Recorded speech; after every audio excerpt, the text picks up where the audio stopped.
and welcome at this third day of Delphi Economic Forum. We will discuss in the following 20 minutes, we will discuss about media, about misinformation, and have the honor to present you Mr. Alexandru Ghiboi. Alexandru is the General Secretary of the European Alliance of News Agencies. Welcome. Thank you for the invitation. It's great to be here.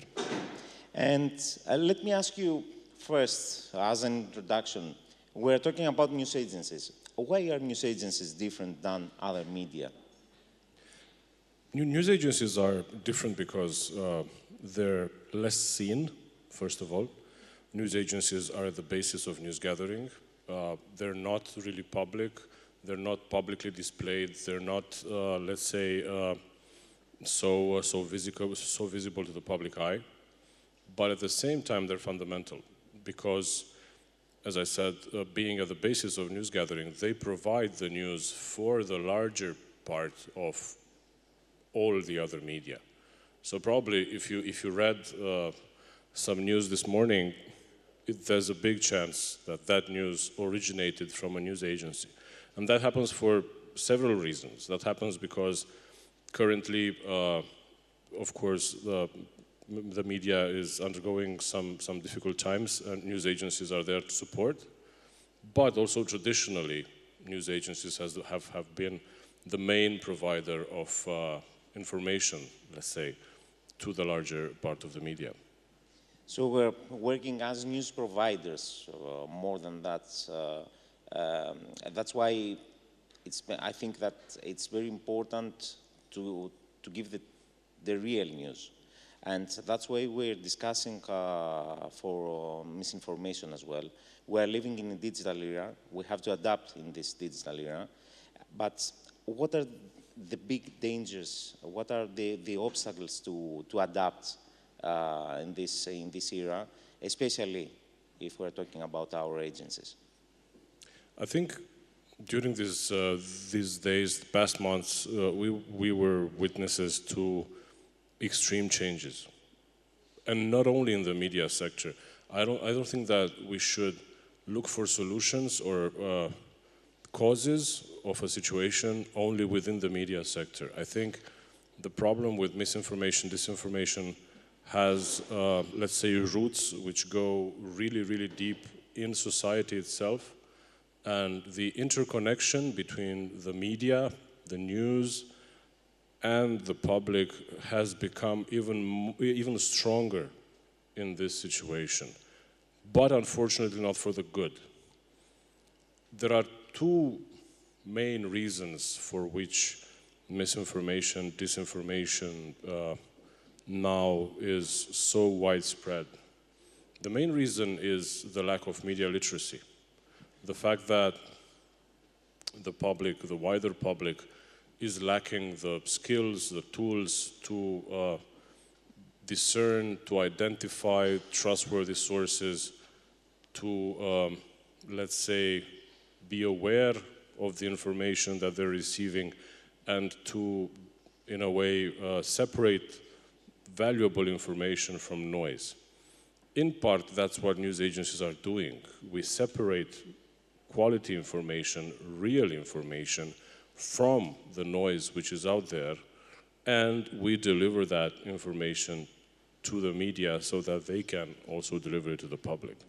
There are, of course, news agencies who also have a B2C component, and they have public websites like AMNA also does, and that's really helpful for the public to have access to this type of quality information. Of course, news coming from news agencies is not really attractive.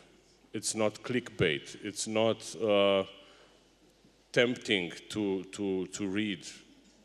It's more, let's say, factual. It's more to the point, and this is a quality, in fact. But in the context of the noise I was mentioning earlier, in the context of social media, now in the context of AI, there are a lot of challenges. The second part, the second thing that favors the spread of disinformation, misinformation, is the fact that Look, I come from Romania. I'm Romanian. We had a very terrible experience with presidential elections last year. And one thing which I got from that moment was that a huge part of the public is really disappointed in politics, in their lives, in the way things are going generally, and in part of the media. Because the media literacy, which I was mentioning earlier, has an ethics component. And that ethics component has to be well understood by that part of the media who is favoring clickbait, fake news. Let's say they're favoring money over ethics and over their societal mission. And therefore the public is moving away and is having this reaction to that type of media. Unfortunately, it's a general reaction, right? Yes, the public still goes to mainstream media when terrible things happen, like accidents, huge accidents, some extreme weather, or the war. They go to traditional media still. But at the same time, they have this access to content which is not news, which is not media, but it's content which is out there on social platforms, which resonates more to their own, let's say, beliefs, frustrations, ideas, etc., etc. I will ask you about AI later, but I'd like to ask you regarding what you previously said. We're in a period where everything has changed and is constantly changing. We see that we're discussing about press freedom, but sometimes I feel that we don't have the tools to do our work. And what I mean is there are some, during the last months, there are some prohibitions against even news agencies to cover the news, to access in sources. What do you feel? Why is this happening? From the time that's where everything changes, everything is changing in the world. Why media do not have a free access to all sources? Look, I have a particular professional background. Before working in the media, I worked as a political consultant and as a press officer for the largest political party in Romania. What I can tell you is politicians will always have a need for places or vehicles for their messages to the public, right? For a very long time, the media was this vehicle. The media was the means through which politicians, governments got their messages across to the citizens. For several years now, that vehicle, that medium, is not so important to them. Why? Because we have social media. Social media is that place where they can do a live stream and get directly across to thousands, tens of thousands, depending on each. Or they can even have their own social media. Or they can have their own social media if they can, right? So this changes a lot, the dynamics.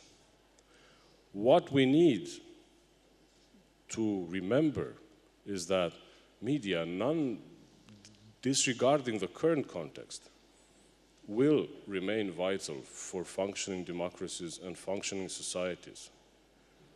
Media has always been around, and that's not an argument for it continuing to exist, but what I'm saying is that it changed along with the changes in technology. It will do the same, willingly or unwillingly, because there is change resistance. But what the media needs most now is security, financing, and independence. I think, look, you're running a public news agency. It's the type of news agency which is editorially independent from the state, from the government, but gets part of its money from there. That money should be guaranteed in a way that they do not come with strings attached.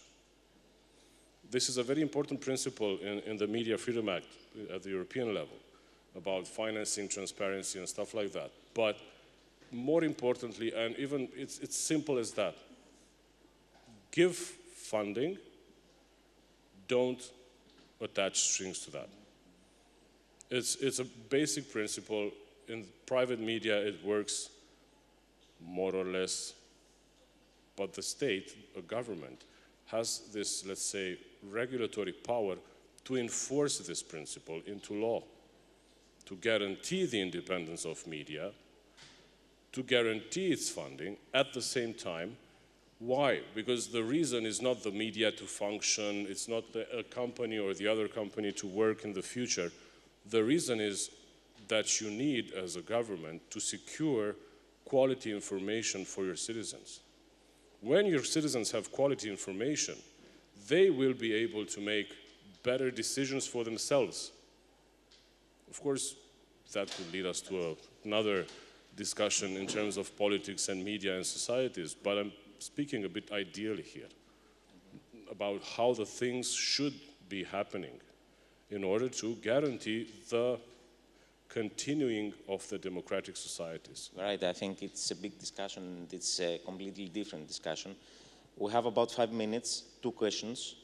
The first is about AI, of course. Should we be afraid of AI, or should we be adapted in AI times? And the second question, which can be combined to the first, what does EANA, what does our European Alliance for AI, for Copyright Act, for all these things, all these developments we just discussed? So in short, AI should not be feared. AI should be used. It's a technological tool which makes our lives better, can make our lives better as journalists, as media companies. There are a lot of news agencies who are already embracing the use of AI. They are embedding it in their newsrooms. But there are some very important principles. You don't publish news imagined by AI. You always need to have human oversight. That's a basic principle. Do you think that the man, the journalist, should have the last word before pushing the button? Obviously. Always you have to have a last. It's like an editor. If you want to see it as a newsroom, as a traditional newsroom, AI would be an addition to that newsroom, but the editor-in-chief would have the final say on that, let's say, article, which is imagined, written, shortened, summarized, say what you will with AI.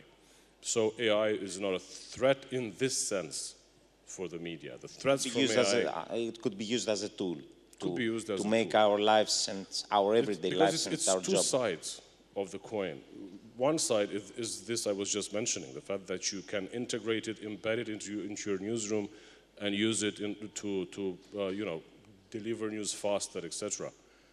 The other side is the relationship between your media company and the technology company which is developing that AI, that is training that AI, that is using your content to train that AI.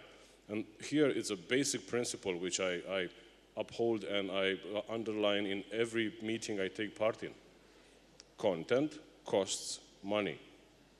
You would not go to the market, pass by an orange stand, pick an orange, go further, eat it, and that's it. That would be stealing.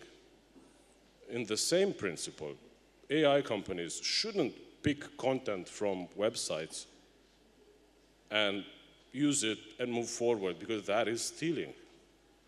And you don't say that, okay, you have the possibility to opt out.